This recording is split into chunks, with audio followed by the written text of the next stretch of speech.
असां breaking news share करे रहिया आहियूं। हादसे में तबाह थियल ईरानी सदर जे हेलीकॉप्टर जो मलबो मिली वियो आहे। ईरानी मीडिया जो इहो चवणु आहे। रेस्क्यू टीमूं इब्राहिम रईसी जे तबाह थियल हेलीकॉप्टर ताईं पहुची वयूं। ईरानी मीडिया मूजिब हेलीकॉप्टर जो मलबो पहाड़ी इलाइक़े मां मिलियो आहे। हेलीकॉप्टर में परॾेही वज़ीर हुसैन अमीर ऐं आयतुल्लाह खामनाई जो नुमाइंदो बि सवार हो।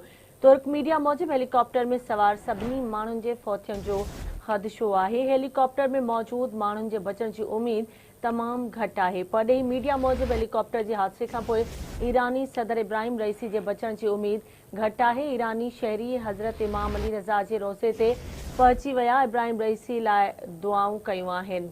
अहम ख़बर अवां सां शेयर कयूं पिया।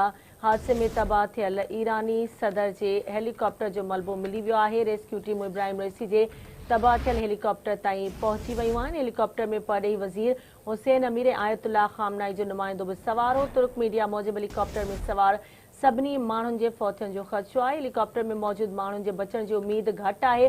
परॾेही मीडिया मूजिब हेलीकॉप्टर जे हादसे खां पोइ ईरानी सदर इब्राहिम रईसी जे बचण जी उमीद घटि आहे। ईरानी शहरी हज़रत इमाम अली रज़े जे रोज़े ते पहुची विया। इब्राहिम रईसी लाइ दुआऊं कयूं आहिनि।